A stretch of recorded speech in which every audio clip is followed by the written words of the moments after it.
And record. Hello, welcome back, folks, to our podcast, Complaints and Community. I'm one of your hosts, Maliha, and I'm joined by my former roommate, the brilliant Shabnam Habib. Yay! Shabnam said hi. I don't know if you heard that, but so basically, we wanted to get on here to talk about hijab and desirability politics and like the social capital of beauty and where hijab lies in that spectrum. And I want to remind folks that our backgrounds are in psychology, anthropology, sociology, so we're not really having a spiritual discussion, but thank you for that background noise from New York City. The lived experience of us as Muslim women in the West and US specifically, right? So let's get into it. Let's get into Shabnam. So what do you think, what do we mean by beauty as social capital? Like, let's get us started. So first, I want to say I know that our lived experiences might not matter to y'all, so we'll try to make this as empirical as possible. Social capital. So basically, when people talk about hijab, it's completely political. Whether you are wearing hijab or you care about your beauty, it's because there is a currency to it. You gain social capital. All that basically means is like it's not financial capital you're gaining, but you're gaining clout essentially.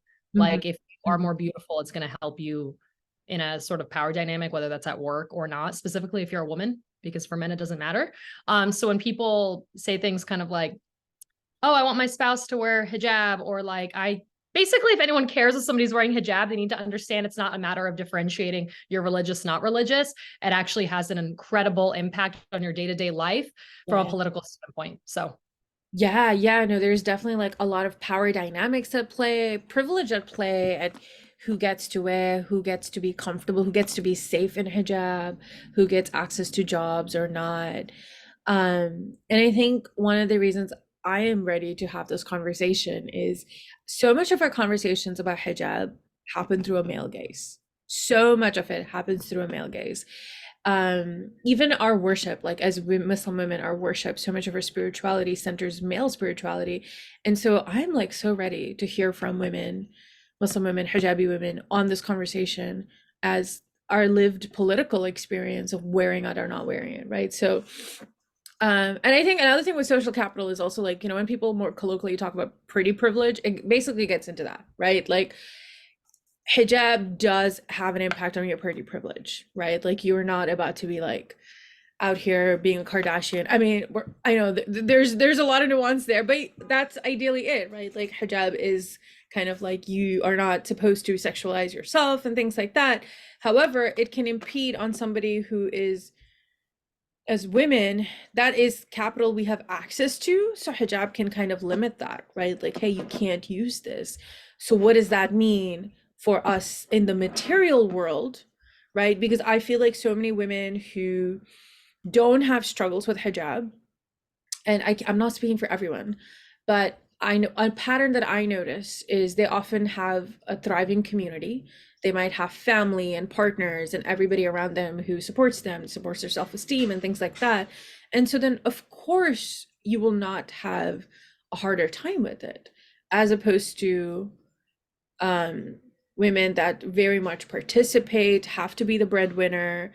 They might not be in community. They might have felt left out for whatever reason, right? Like I feel like my friends who do struggle, that's something no one talks about, is a lot of times they have been left out by community in some way. yeah, we're comparing ourselves to people who are not wearing it or are not modest identifying. And so you think like, oh, is there a lack from me because I'm seeing them being successful in XYZ because of not participating in it. But then when you do, I've noticed even the stark difference within myself. If I'm surrounded by people who are more identifying and kind of however I live my life versus not, you're more obviously comfortable in those spaces because you are validated through them as well, that everything I'm doing is correct. We constantly have those, existential crises in America of like, is what I'm doing the right thing? Is what I'm doing actually leading to success? Because we all know we all already have that propaganda in America of like what success means, being an individual, etc. And so it makes you question like what is going to give me peace of mind. Yeah, no, 100%. So where do we think hijab and makeup fall into this? How does Makeup. like makeup, yeah, like I feel doing like it's makeup, not doing makeup, going, well, there's obviously the first aspect of just kind of like, I feel like Muslims themselves, I mean, at the end of the day, this is like it's a bunch of young people doing a 1400-year-old religion. So like we need to like remember that context. And then obviously if you're going to the mosque too, and a dude is telling you what you're supposed to think, you're questioning that as well, because you're like, you don't even understand what I'm saying, like what my life is, dog. Mhm. And then on another end too, like you got people who like 1 minute they'll be like, you can't wear this, that's not hijab. But then if you do this, that is hijab. Like, oh, doing a lot Mhm. of makeup with your hijab is hijab, but then if you, as in being modest, whereas if you don't, it's not, etc. So there's this like, there's almost like you'll find people who like participate in that or who don't and have an opinion about it, when really Mhm. I feel like it's just modest identifying people being like, you know, this is the only way I can kind of make myself look good in quotation marks, Yeah, obviously, yeah, because yeah, that's yeah. marker of what looks good if you're wearing makeup for women. And so like I'm gonna participate in this material world by doing the one thing I actually have power over. Even Yeah, though technically, like, is makeup supposed to be like a part of hijab? Who knows? Because that's like we right, don't even have it down pat in terms of what modesty even is technically. And so we're right. constantly in this flux of like, I think this is modest. I'm getting confirmation bias from my community that it is, and we're basing it off that. And I think Yeah, what me are trying to do is just kind of like recognize that, first of all, we shouldn't be relying on confirmation bias as a means of what actually is a part of our, Islamic regimen. But yeah, it's us participating in the political yeah, aspect. yeah. And I feel like, so I actually want to share a story, which is, in Iran now that women are, as an act of resistance, are choosing not to wear the hijab. They're going out about their day with their hair out. I saw this one TikToker explain how she's noticed a lot more women don't feel the need to wear makeup as much because their hair is out. And I thought that was very interesting because I think for so many Muslim women participating in beauty work in other ways, because hijab does at the end, like we talked about it being political, we have a certain view, people might view us as frumpy or something like that, you know what I mean? There's the tropes, but it has real impact, right? We're not just talking self-esteem, we're talking economic opportunities, we're talking all of these things come down to it. So I think it's so interesting when women tell me that I feel like I need to wear makeup to offset for the fact that I have a hijab on, because I'm also plus sized, and as a plus size woman I can tell you so many plus size women participate in beauty in other ways because we know being fat has like a negative consequence, right? So people might offset with being super into fashion, into makeup, into hair, whatever it might be, right? And then if you add on to the spectrum of somebody who might be dark skinned, someone who is disabled, like visibly disabled, like all of those things, right? Like take you away from the Eurocentric beauty, that makeup gives you something that you can actually control, right? Like I cannot control my body weight per se, but I can control makeup. I can control the clothes, the fashion, right? And speaking of fashion, right? Like that's also part of beauty work, right? Like just like we talk about makeup and people want to debate, but like the clothes I wear, like if my mom is wearing an abaya, and she's like an older Muslim woman, I know she's not getting as much like respect in certain spaces as she deserves as a human being, right? Like that is a fact, and you can't come to at me for that. And we've grown up seeing that, right? Like, and so it makes so much sense to me that younger Muslim women are participating in the latest trends, the latest beauty trends. They are up, influencing because we've learned the consequence of not participating in beauty work. Like, we've learned it through observation, if you will, right? That's And so interesting. Sorry, continue your thought. yeah, yeah, that was it. That's so interesting because I, as somebody who has always had a natural inclination towards fashion, beauty, makeup, all that kind of stuff, I thought that well, not everyone's, Right. most people's participation also came from that incentive of just it's fun. But no, it's literally assimilating, like you said, because it's Mhm. it's like when you reach an age where people start. I remember people would say this to me when I was younger, of like, oh, I don't care what I wear. I don't care what people think. And I'm like, okay, do you? People are going to judge you anyway, even if you don't care. Like you can pretend to be isolated from the Yeah. consequences of people having a first impression of you, or you can just recognize its importance. Because if we separate the material, we recognize that obviously none of this is actually important. Like we should all be looking at each other Mhm. equally. But that's not the case. And so it's this weird thing where it's like you're a part of the game, but also we want to dismantle the game and let Yeah. people like, so it's this like, you can pretend you don't care about the way. And it also comes back to like, oh, if you're not wearing makeup, if you're not dressed up, people are going to have a first impression of like, they're probably serious. I don't know if I can say what I think. They're probably self-righteous and super religious. So I'm not going to be relaxed Mhm. around them to say my real opinions when it's like, that's not the case. But it doesn't matter because whatever in life has happened that has made you think that, you already think it. So I can either dismantle this random perception that you have, which is not possible if it's a first impression, or I can just appease by mitigating the possibility of that happening in the first place, which is participating in this culture of dressing up and being Yeah. on top of trends, because it lets people know, hey, yeah, I have my finger on the pulse of culture. Like it lets people know that they can rely on you to be chill or Yeah. what. Yeah. Oh my God, no, that is very real, like assimilation for acceptance, right? Like, hey, I'm normal, and to make it look normal, having to participate in more like pop culturally, like more Yeah. acceptable beauty, trendy stuff. Yeah, because that's very because I think I grew up very like nerdy looking, like I didn't care for beauty. And for me, I mean, some of it was religious, but some of it was I was never somebody who's into fashion, into makeup and all that stuff. Just I didn't care. I was like a tomboy. Um, and I was like, yeah, I'm fine. I could do this. Like, I don't care for these things because they always present it to us as women just want to do these things as opposed to women have to do these things, right? Like, I think they don't speak, like, that's the unspoken rule is like women have to participate for them to receive sometimes basic human decency, right? And again, the more away you are from like the white Eurocentric beauty body, the more like I think okay, so I think with pretty privilege, the conversation is like you have the option to do makeup. Do you do it for you or do you do it for men? I think it's so reductive because you do it for you or you do it for men. I think is a conversation that privileged women can have. But for so many other women, I have to do beauty work to get basic human decency because I have to do basic assimilation. So people are not like, do you speak English? Do you hear me? Can you want, you know what I mean? Like I've literally been talked like that when I used to be like more quote unquote like traditional, like, in abayas and not wear makeup.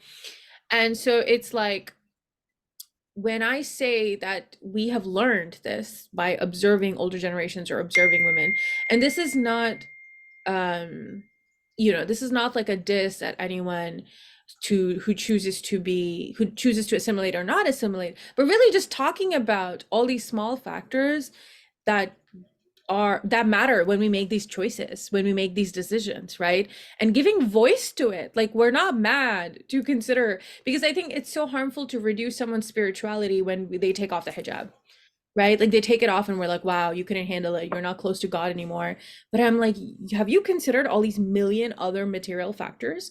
Have you considered safety? Have you considered community support or lack thereof? Have you considered their job, like survival? Like I have to pay rent. If my job is telling me to take it off, and I know I'm giving an extreme example, but these things happen in much more subtle ways, right? Like I've had friends who've struggled to get job for years, I say, because they were more like no makeup, all full abaya girly, you know what I mean?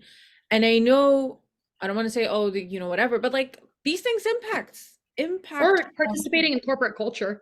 Yeah, if you refuse to Happy hour. A lot of people obviously feel a little more uncomfortable hmm going to those things if they look as if they don't participate in that. Yeah. Because it's like, oh, now I'm the leader. I'm leading by example for my community. Now people are going to think that like, oh, it seems like religious people also do this kind of stuff. And it's like all these like this weight that people are carrying when it's like Yeah, that deep. You can be a dynamic person. It exactly. also goes back to when you were touching on the point of like, if you already have pretty privilege, then you don't have to participate as much because you already get approval. It goes back again to the male gaze. Mm-hmm. Men love it if you're an athletic woman who's doing these masculine things, but you have to be hot as a prerequisite. Because if you're not hot, then you're just like, ugh, she's basically a dude. So Yeah, it's like, oh yeah, like I love it when girls don't wear makeup, when women don't yeah, wear makeup. Oh, but you have to you already have to be good looking though. Like yeah. that's That's the Yeah. requisite. So again, it all goes back to, do I have men's approval or do I not? And Mhm. so when men have the audacity, or even women too, because they'll say it too, because they're actually socialized as well, to say like, no, I do it for myself. I do it fully for myself. And I don't like it when I don't look XYZ, specifically that, because you can say, I like doing it for myself. But if you put something else down, oh, like if I don't wear makeup, I don't like that. Or if I don't have this much hair removed, whatever, I don't like that. Sure, you don't like that, but there's the subconscious like situation going on where you also don't like it because it's been disapproved of by Mm, the patriarchy for a while. And you know there's going to be negative consequences if you are not abiding by the standard that you like when yeah. it's already been made for you. Yeah. We don't have the liberation to pretend it doesn't affect us. Mhm. If you're able to go outside and people treated us exactly the same, regardless of how we looked, then that's when your true unbiased opinions about things can come through. But that's not the case. Yes. Snap, snap, snap. You got that. Um, and I think one of the reasons I think this conversation is more important than ever is because Muslim women are becoming more economically, well, it's pro con, right? Like we are becoming more economically independent, which is amazing, but we're also having to participate, right? And what I mean by that is it's almost becoming an expectation from community. Dual income households are the norm. And a lot of it is not like any specific, it's like capitalism, right? Like people are at their wits end, people are living tech to tech, both parents, both family members, everyone has to participate, right? And what I mean by that is now when your livelihood matters, you're gonna start participating in corporate culture. You're gonna have to start assimilating more and more, whether that's fashion or makeup or how you style your hijab. If you're styling it in a very, like a chadar type of veil way, or you're doing a more trendy hijab style, the colors and all that stuff. And ultimately, some women choose to take it off as well, which for various reasons, it's understandable. You know what I mean? And I think for me, it's more of just adding nuance to this conversation that for me has been frustrating from since childhood, because like all of these invisible factors, people like to pretend they don't exist. And I think learning how it takes privilege to pretend it doesn't exist, right? Like I said, so many Go of my through life friends, not even being noticed that they're Muslim. I'm yeah, like, how about you grow out your beard, wear the Islamic hat, make sure your pants are always below your knees, and then come talk to me. I Like know, go into work like that yeah, before they have opinions like, oh, like I wouldn't have done that if I was her. First of all, yeah. stay in your like, Also, let's talk about how hard people in the West go for hijab, right? Like, specifically, I want to talk about how strict, like, your strand of hair is showing, and they're making a big deal on the internet about it, versus, like, I feel like back home it's a little more chill. Like, I feel like, again, context, like, I'm South Asian. I didn't grow up in South Asia, like, I'm from Bangladesh, but I grew up in Qatar. But like I visited when I was younger, and like it's just like more women wear hijab. If anything, more Muslim women wear hijab, but also they're not wearing it as strictly. Like it's a little more laid back. The styles don't have to be as like pin tight to your neck. And they're not wearing it every single day. I mean, they are, but they're not wearing it every single setting. Like their hair is able to breathe, their skin is able to breathe. You know what I mean? And I feel like that space allows more people to participate spiritually when we're not like materially forcing them to always be perfect. Yeah, yeah, yeah. And so, it's ridiculous. It's as if like, oh my gosh, my hairline's showing. Like, oh my God, she like, I don't know how to word this the best, but basically like, oh my God, she's basically naked. Oh my God, everyone look away. Like chill. Like you've seen me when I was like 10 without it. Like relax. yeah, But like yeah, back home, people will be like just in line, like changing their hijab and like fixing it, taking it off, putting it on, and there's no yeah, in stress public. because it's not about them. Like once it becomes about the opposite gender, like then now it's again your gaze when this is between me and God. Like Yes, it's not you, and I could care less if you accidentally saw because like what? I'm not thinking about you right now. Like yeah, that's the again, it just always goes back to like, does the world revolve around you? Am I thinking about you, the man? Like I'm not thinking about you, but you're thinking about you and everything revolving around you. So yeah. like it just needs to be less male Yeah, and centric. I feel like part-time hijab That's a word I'm using. I don't know if it's like, it might be controversial, but I feel like We're gonna so use many it. We brought it times up the other week. I know, it'll be our last topic because I know I don't want to keep the episode too What long, was but something you wanted to continue on about pretty privilege too? Did you want to finish that thought or you're good? no, I think I'm good. Did you want to add anything? No, it was particularly like you were about to say something when we were talking about participation and like it's there's way more variables of like women in Yeah. corporate culture Yeah. and like it's way more complicated than that. And I think you were gonna say something else to that too, No, or I think that was it. Yeah. I just wanted to But make the reason sure. I bring up a part-time hijab is I think like even if people want to talk about it from a holistic view, like how do we support women to it? I think it's like if you chill out and if you chill out the expectations that you have on Muslim women, I think more women would be spiritually more active in community because we allow them to, because right now I feel like the participation is so conditional, like you have to be perfect in so many ways. Versus like the reason I think also because back home we don't have all these external pressures of surviving in a white world and a Western world, right? Like, so if someone went to work today wearing it and the next day they were not wearing it, it was probably not the biggest deal. But over here, Yeah. it unfortunately would be. And these Yeah, forces, it's like, did you lose God? Oh I my know. God, your hairline showed. Are you like people are so pressed? Like anytime it's like a celebrity like does something that people don't approve of, and they're like, you're the role model. In my head, I'm like, first of all, if you were that celebrity, you'd probably do the same thing. Stop acting as if you would do differently in somebody else's situation. People are doing the best they can with what they know, and in any moment they're doing it. So like just stop pretending.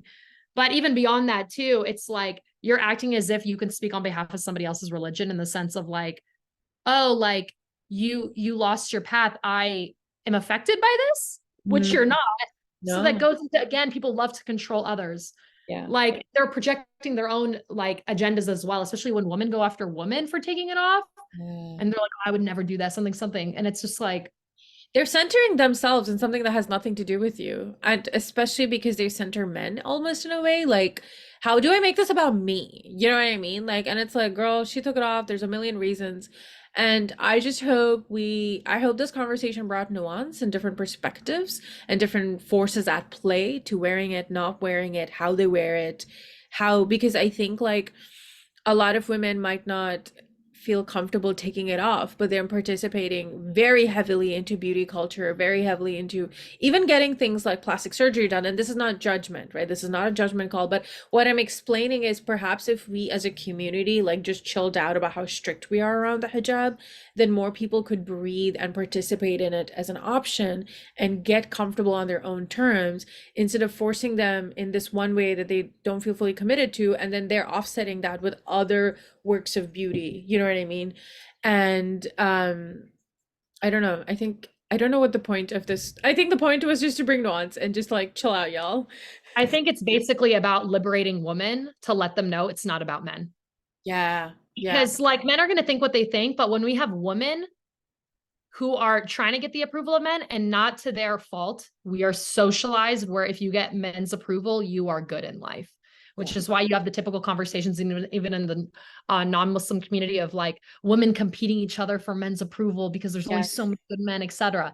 It all comes back to fear, Yeah. fear that you're going to lose, which is what capitalism does. So again, can't blame people. Like this is just, it is what it is. And we're letting you know that it's not to your own agency. This is like something you have been accidentally like put into, not accidentally, you know what I mean? Like your And position in society. say that again, sorry. Yeah, yeah. Like your position in society is not up, you don't Yeah. control it. But we need to get more women on board with not like anytime a woman bashes another woman for how they wear hijab, I'm like, okay, you're obviously showing that you resent wearing hijab, right? Because Mm, if you loved your hijab, you wouldn't care if somebody was a part of that or not. So for you to care, you're revealing yourself. You're revealing your own self-hatred and like participating in it most likely. Because yeah. if you really loved it, you would be pro whatever other women want. It's Yeah. like you can't like partial participate. It's like when people are hypocrites in Islam. Like, you know, part of Islam is not judging people. So when they do that, I'm like, the dissonance is so real. Yeah. Like, or for men to have an opinion of like, oh, she's not religious because of this. Like, I'm, but then I also want her to assimilate and like you want both to exist. Like, it just, Islam is antithetical to American ideology. Hmm. And the moment you internalize that, you realize that every single day if you actually want to go with a more orthodox Islam, like a Yes. true pure Islam where it's just about you and God and like taking care of your greater community and yourself, there's a lot of friction. Yeah. There is a lot of friction. And you have to, and then American society is teaching us that if you're successful in the dunya, if you're successful on this earth, then that is success. Mm. Whereas you'll know Islamically that there is no correlation between your external success and actually like doing well in Islam. Like if you're rich, that doesn't mean you're a good person or anything, Yeah. or that doesn't mean that God's like rewarding you. And so like we're constantly indoctrinated that life is merit-based in that sense. Like I'm going to get this external success Yeah. when our success is actually internal and completely different. And Mm. so when you got normal people dealing with that on a day-to-day, I can imagine the confusion and I can imagine the participation in this one because you're reminded of this one more often. Yeah. Like another thing too is just the idea of like, first of all, I don't even like the term hijabi because why does this binary exist? You either are or you aren't. Nobody's going here, but do you pray 5 times a day or you don't? You just do or you don't. There's no, everyone tries hard to pray 5. People slip, but you try hard. And it's more a matter of like, do you identify with, are you somebody who is, I like the phrase like the term modest identifying in the sense of just like, oh, do you believe that like there's a difference between like what you people need to kind of phrase it better when they're communicating with each other, especially if they're talking in terms of like partnerships of like, are you somebody who believes in this being a part of your lifestyle, but you're still trying to get there versus do you do it? Because Mm. we all know, oh, we should eat healthy and exercise every day. Does that mean everyone does that every day? No, but that's what you're striving towards. There's a difference between actual participation and what you believe has to happen versus there's somebody who cannot pray and they also believe it's not required. Yeah. That person is way different in terms of the person who doesn't pray but knows it's required. Like, but they look the same on a resume. Mm. So the same thing with like modest identification. Like some days you're going to slip. You're going to be participating in American culture where you're like, you know what? I'm tired. Like today, the friction beat me. Like today, like I want to look fabulous and like whatever. And you can say that's okay and that's not okay. Like whatever, that's not the point. But more so, you're not in the abaya mood. Mm-hmm. And, but that doesn't mean you don't believe that abaya is better.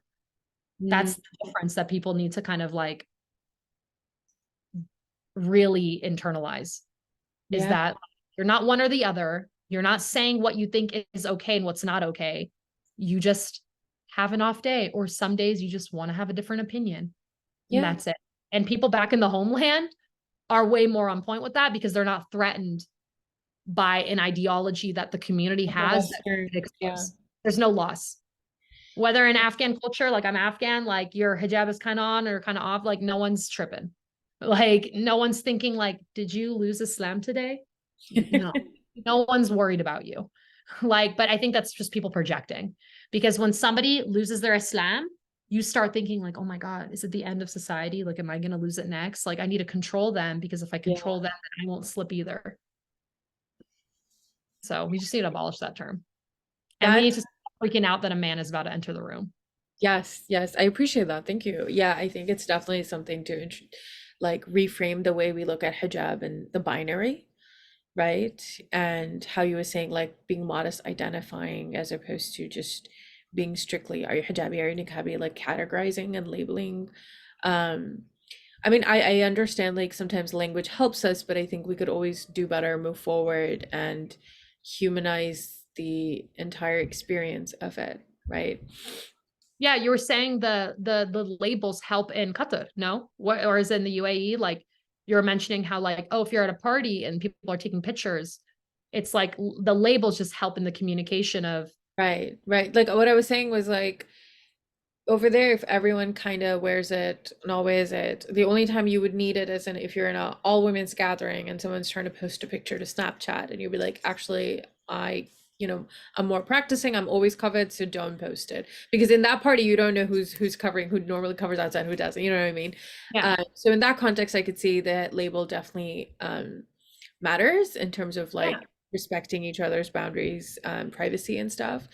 But I like the idea of like allowing the breadth of experiences of Muslim women and their journey on in Islam and modesty specifically to exist, and us just decentering men, and like it's not about them, it's about us. And also I think what you said earlier about like recognizing that we don't have agency over these decisions all the time. Like I think people like to reduce it to it's your choice, right?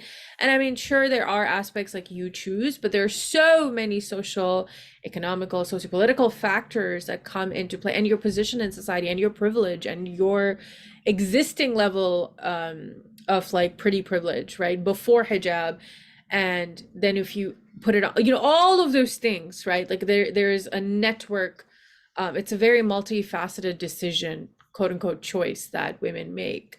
Um, and I think it's important to kind of talk about that politics of desirability, or the politics of beauty, if you will, and where we fall and how we're operating from different positions. Because I think it's like very dishonest to just look at other women as women and reduce, like, wow, she did this, this means that. And it's like, we at least as women need to do better, right? We need to forgive ourselves, because I think so much of that, like you said, comes from women feeling insecure about their own religiosity or their own hijab. That's why they project it onto other women and their choices the other person's making. And so I think it's like, give yourself permission to breathe a little, give yourself permission to be okay, to be flawed, to be like, know that your worth exists whether or not, or how you're really, regardless of your practicingness, you know what I mean? And yeah, in conclusion, just like let's have better conversations about hijab that doesn't always center the male gaze, and let's be aware of how all these social factors, the Western gaze, and all of this come into play in how we talk about it, how we practice it, how we show up for each other, and how at the end of the day, the bottom line is a mix of survival, but also how do we gear this conversation? Well, how do we do the survival thing while also I guess like deconstructing beauty as a whole, right? Like the ultimate goal is to get to a point where you get on the street and treat everyone the same, like you said, right? Yeah. That's the ultimate Humanizing goal. people crazy. And in that point, yes, hijab is a complete choice at that point, right? Like it's an actual choice you can make in a vacuum, but today is not that day, right? Yeah. Any Yeah. last thoughts, Shabnam? And I think I think that like at the end of the day, like if you're able to not create a narrative for somebody that you meet, that yeah. is a huge stepping stone into practicing mindfulness and to also not judging people. They're like you, if you're a person first. I rarely meet a person who I meet where they actually step in as a person first versus like a man or like a woman. Like they just, there's no agenda that they bring forth or expectation they have from you, where most people do for whatever reason. I think it gives us maybe like a sense of control to Yeah. predict what people are going to say or do.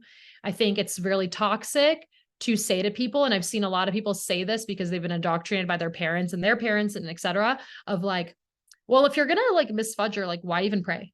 Like if Mm, you're gonna like if you're gonna like wear those tight clothes, like why even like wear hijab? And it's like, whoa, whoa, whoa, whoa. Who said that logic makes sense? Does that logic make sense with health? If you eat fries, should you just stop eating salads? No. So then why do we bring that forth with this conversation? Like that literally makes no sense. So we need to stop talking like that, because you're telling somebody to go astray. If you're already astray, let's just finish it up. yeah. Yeah. Like we should be supporting each other. Like there's no like, what does that have to do with you? And so that phrase of why even bother just needs to stop. Like Mhm. that is incredibly toxic. Like it doesn't, I feel like sometimes people say it as a way to like convince, but psychologically it doesn't work at all. It's Like, oh, all I'm gonna there's put like you an ego down as factor. your way of getting motivated. That doesn't work. Yeah. Yeah. Like, Absolutely. yeah. And we've just, I don't want to say DFI, like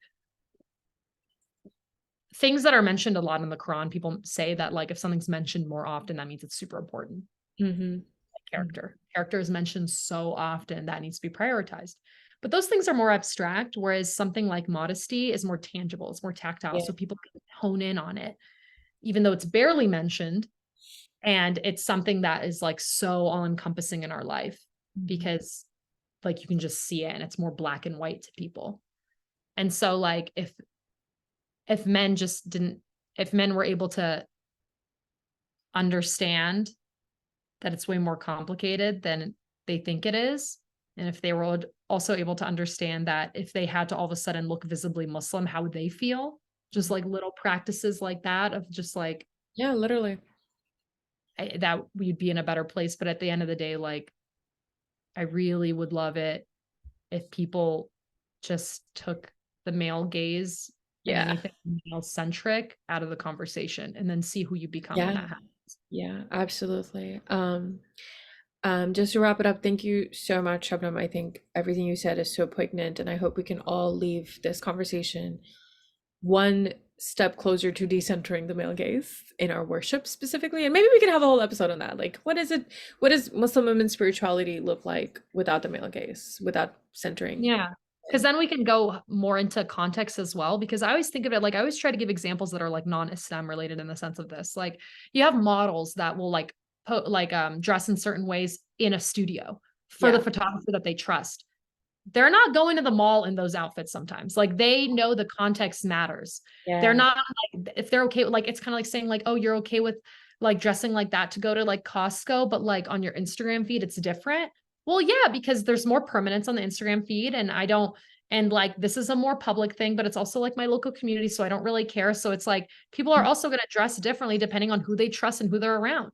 Or yeah, like if you're going swimming, if you're not going, if you're working out, if you're not, there's no like one size fits all. You're going based on your comfort in a physical situation.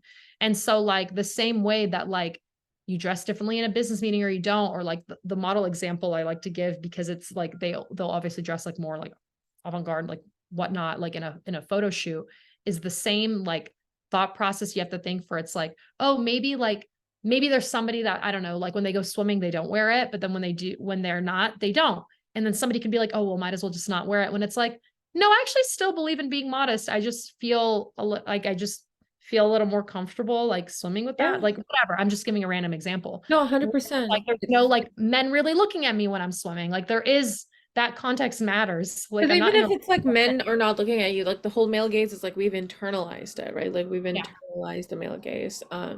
But yo, I think like extremely strong point about like context allowed to be different on different days. Like all of these come into play in it's not the binary and it's not as strict, and you choosing to wear less hijab or different hijab today doesn't undo your past hijab or vice versa, right? Like you are allowed to have different days because you're human and you're on this journey. And again, thank you today for being here, being on this conversation, on the journey of this podcast, which I don't know where it's going, but yeah, I hope we all learn to decenter men. And with that, we will end the conversation today. Thank you so much, Shabnam, and I hope you all have a great day until the next podcast. Take care, y'all.